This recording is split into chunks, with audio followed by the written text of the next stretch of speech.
അസ്സലാമു അലൈക്കും വറഹ്മത്തുള്ളാഹി വബറകാതുഹു. ബിസ്മില്ലാഹിർ റഹ്മാനിർ റഹീം. അൽഹംദുലില്ലാഹി റബ്ബിൽ ആലമീൻ. വസ്സലാത്തു വസ്സലാമു അലാ സയ്യിദിൽ അംബിയാഇ വൽ മുർസലീൻ വ ആലി കുല്ലിൻ വസ്സഹാബത്തി അജ്മഈൻ. ഹിജ്റ 9-ാം നൂറ്റാണ്ടിൽ ജീവിച്ച മഹാപണ്ഡിതനാണ് ഹാഫിളുദ്ദുനിയ എന്ന അപരനാമത്തിൽ അറിയപ്പെടുന്ന ഇബ്നു ഹജറുൽ അസ്ഖലാനി റഹ്മത്തുള്ളാഹി അലൈഹി. അസഹുൽ കുത്തുബി ബഅദ കിതാബില്ലാഹ്, പരിശുദ്ധ ഖുർആനു ശരീഫിന് ശേഷം ഏറ്റവും വിശ്വാസയോഗ്യമായ, ഏറ്റവും പ്രബലമായ കിതാബ് എന്ന് പണ്ഡിത ലോകം വിശേഷിപ്പിച്ച സ്വഹീഹുൽ ബുഖാരി. ആ സ്വഹീഹുൽ ബുഖാരിക്ക് ഏറ്റവും പ്രബലമായ വ്യാഖ്യാനമെഴുതിയ പണ്ഡിതനാണ് ബഹുമാനപ്പെട്ട ഇബ്നു ഹജറുൽ അസ്ഖലാനി റളിയല്ലാഹു അൻഹു. ഫത്ഹുൽ ബാരി അടക്കം ഹദീസിൻ്റെ വിഷയത്തിൽ ബഹുമാനപ്പെട്ടവർ ഒരുപാട് കിതാബുകൾ എഴുതിയിട്ടുണ്ട്. തഹ്ദീബു തഹ്ദീബും തഖ്രീബു തഹ്ദീബും തൽഖീസുൽ ഹബീർ, ലിസാനുൽ മീസാൻ, ബുലൂഗുൽ മറാം, അൽ-ഇസാബ ഫീ തമീസി സ്വഹാബ, അങ്ങനെ തുടങ്ങി ഒരുപാട് കിതാബുകൾ ബഹുമാനപ്പെട്ടവർ മുസ്ലിം ലോകത്തിന് സംഭാവന ചെയ്തിട്ടുണ്ട്. ആ ഇബ്നു ഹജറുൽ അസ്ഖലാനി റഹ്മത്തുള്ളാഹി അലൈഹി നബി സല്ലല്ലാഹു അലൈഹി വസല്ലമ തങ്ങളെക്കുറിച്ച് എത്രയാണ് ബഹുമാനപ്പെട്ടവരൊക്കെ മദ്ഹ് പാടിയത്.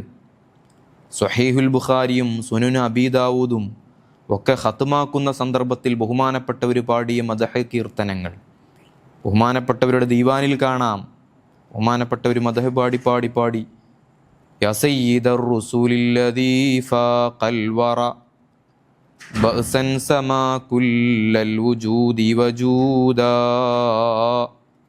ഹാദി ലറാഅതു മുദ്നിബിൻ മുതമസ്സികിൻ ബിവലായികും മിൻ യൗമി കാന വലീദാ. സൃഷ്ടികളിൽ അത്യുത്തമരായ നബിയെ, ദോഷങ്ങൾ ചെയ്ത അങ്ങയെ മുറുകെ പിടിച്ച് ജീവിക്കുന്ന ഒരു ദോഷിയുടെ അപേക്ഷയാണ് നബിയെ. യർജൂ ബികൽ മഹിയ സഈദ വബഅസഹു ബഅദൽ മമാതി ലന്നഈമി ഷഹീദാ. വിജയകരമായ ജീവിതത്തിനും മരണത്തിന് ശേഷം പുനർജീവിപ്പിക്കുമ്പോൾ സ്വർഗത്തിലേക്ക് കടക്കാനുമുള്ള എൻ്റെ പ്രതീക്ഷ അത് അങ്ങാണ് നബിയേ. സ്വല്ലാ അലൈക വസല്ലമല്ലാഹുല്ലദീ അഹ്യാ ബികൽ ഈമാന വത്തൗഹീദാ. തൗഹീദിനെയും ഈമാനിനെയും അങ്ങയെക്കൊണ്ട് ഹയാത്താക്കി അല്ലാഹു സുബ്ഹാനഹു തആലയുടെ പ്രത്യേകമായ സ്വലാത്തും സലാമും അങ്ങക്ക് ഉണ്ടായിരിക്കട്ടെ നബിയേ.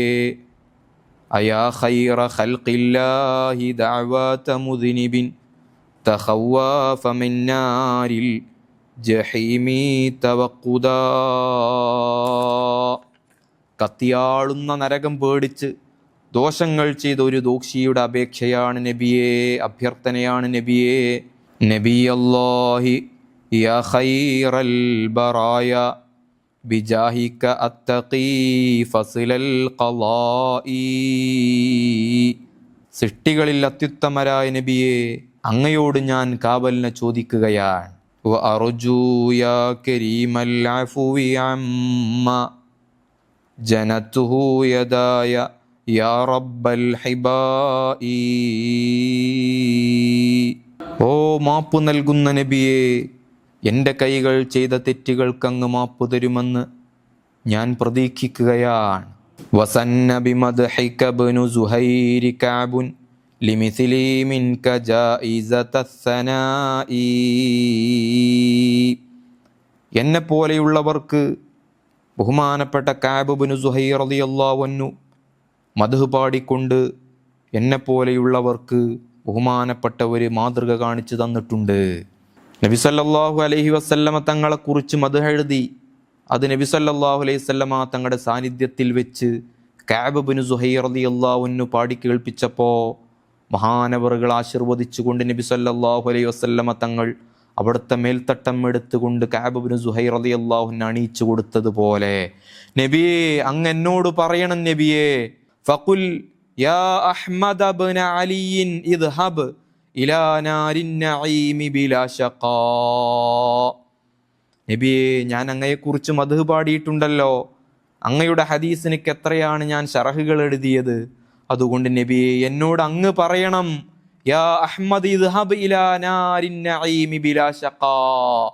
അഹ്മദേ, നീ സ്വർഗത്തിലേക്ക് ഒരു ബേജാറുമില്ലാതെ സ്വർഗത്തിലേക്ക് കടന്നോ എന്ന് അങ്ങ് നബിയെ പറയണമെന്ന് ബഹുമാനപ്പെട്ട ഒരു പച്ചയായ ഇസ്തിഗാസ നടത്തുകയാണ്. 9-ാം നൂറ്റാണ്ടിൽ ജീവിച്ച ലോകം കണ്ട മഹാപണ്ഡിതൻ ഇബ്നു ഹജർ അസ്ഖലാനി റഹ്മത്തുള്ളാഹി അലൈഹി നബി സല്ലല്ലാഹു അലൈഹി വസല്ലമ തങ്ങളോട് പച്ചയായ ഇസ്തിഗാസ നടത്തുകയാണ്. ഖിയാമത്ത് നാളിൽ നബിയെ, എന്നോട് അങ്ങ് പറയണം, ഞാൻ അങ്ങയുടെ മദഹിൻ്റെ കീർത്തനങ്ങൾ പാടിയിട്ടുണ്ടല്ലോ, അങ്ങയുടെ ഹദീസിനിക്ക് ഞാൻ വ്യാഖ്യാനങ്ങൾ എഴുതിയിട്ടുണ്ടല്ലോ.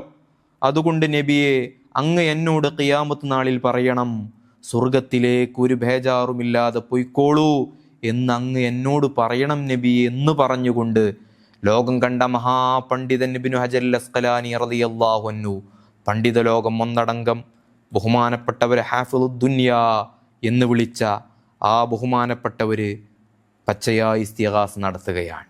അല്ലാഹു സുബ്ഹാനഹു തആല അവൻ ആദരിച്ച മഹത്തുക്കളുടെ ജീവിതം പിൻപറ്റിക്കൊണ്ട് ജീവിക്കാൻ അള്ളാഹു നമുക്ക് തൗഫീക്ക് നൽകുമാറാകട്ടെ. ആമീൻ യാ റബ്ബൽ ആലമീൻ.